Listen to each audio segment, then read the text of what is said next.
Hey everyone, and I hope you're having an awesome morning so far. It's great for you to join us because we have a ton of amazing activities for you today. My name is Emma, and I like watching YouTube videos, listening to music. What else do I like to do? Watch cooking videos. What are you wearing? What am I wearing? Well, this is my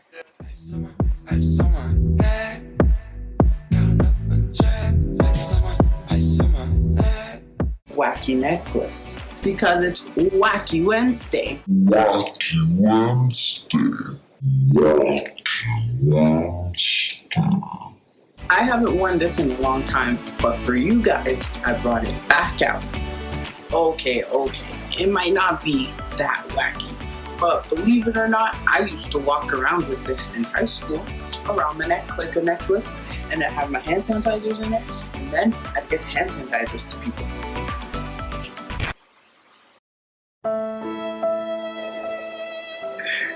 Look at that. You can't make this up, people. This is not. Anyway, I'm sure you all have a wacky outfit. If you do, make sure to take pictures of it and post them on social media using the hashtag Doxa Daystar and tag us on Facebook and Instagram. For those of you who don't have any wacky outfits, don't you worry. We have a ton of Wacky Wednesday activities and games, so be prepared. But to start things off, let's begin with our story today, Hiawatha the Peacemaker. Sup everyone, and welcome back to Daystar's Corner Day 3. My name is Josh, and I will be your host for today. We hope you all are liking the story so far, because if you aren't, well, today's story is called Hiawatha the Peacemaker. Boom shakalaka, go! There was once a man named Hiawatha. He was a strong Mohawk man who was really good at speaking to people and having them listen to what he said. When Hiawatha's family was killed by the evil Onondaga chief, Tadaho, he wanted revenge. During this time when Hiawatha was feeling sad and angry, he met the Great Peacemaker who wanted his help to bring the nations together.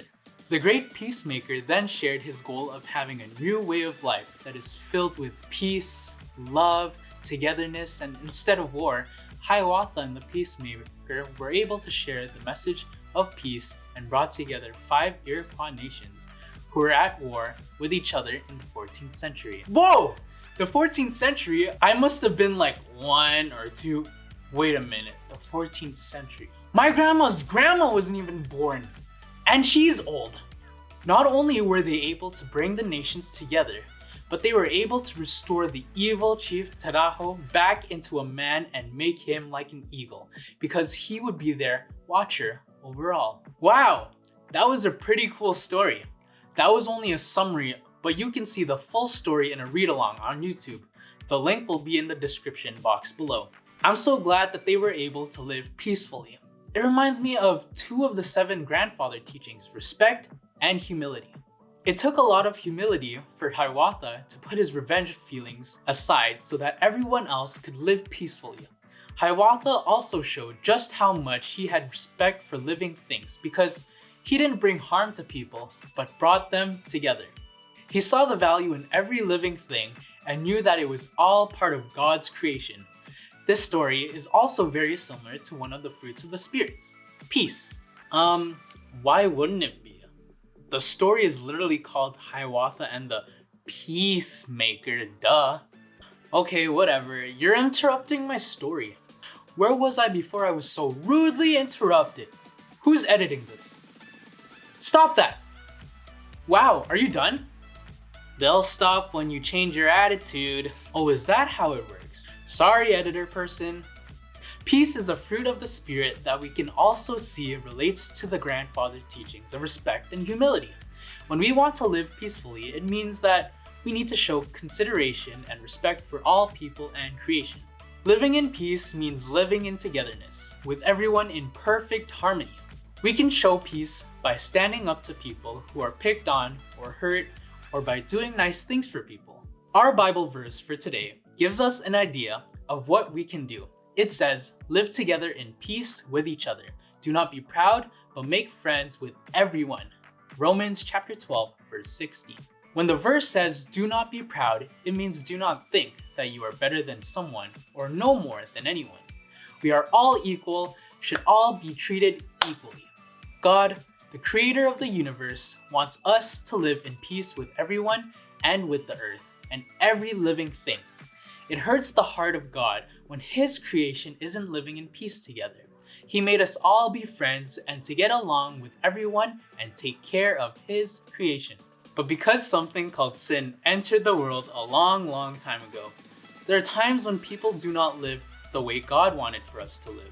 Sin is like brokenness. It is anything that goes against the way Creator God wanted us to live. It could be wrong things that we do or right things that we don't do.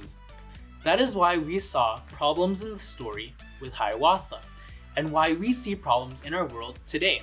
But thankfully, God gave us a solution to fix the problem of sin in our world. We'll talk more about that another day. Oh, that must be the timer. I think that's all the time we have for today's Daystar's Corner. Here's a hint of tomorrow's story. Be sure to tune in tomorrow to see if that was a real hint or if I was just playing with you. Next, we have Kamal with our wacky science experiment, and I heard it's a bubbly one. Let's go! Hey guys, my name's Kamal, and today we're going to be making our own lava lamp at home. So to do this, you're going to need a glass container, like a mason jar or anything that's tall and will fit all of the liquid inside. You're also going to need 1 cup of vegetable oil. You're going to need food coloring. You can choose whatever colors you want. I have yellow, blue, and red here. You're also going to want to grab a spoon to stir the baking soda, which I have here, and you're going to want to have some vinegar, and you want to have clear white vinegar for this.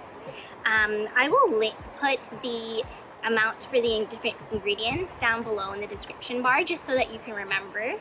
So I've got here about 2 teaspoons or just a little bit more of baking soda. It kind of depends on how big your jar is. I just wanted to get a good amount in there and just make sure that it's at the bottom, filling it out. And so because this is quite a big jar, I wanted to have quite a bit. I'll probably actually top it up with 1 more teaspoon just to be on the safe side, because this is what's going to give it the cool reaction. So I've got about 3 teaspoons in there now. And you can do it less if you have a smaller jar. To that, I'm going to add the 1 cup of oil. That's just going to just go right on top. So because it's such a big jar, I'm probably going to just top that up with 1 more cup of oil.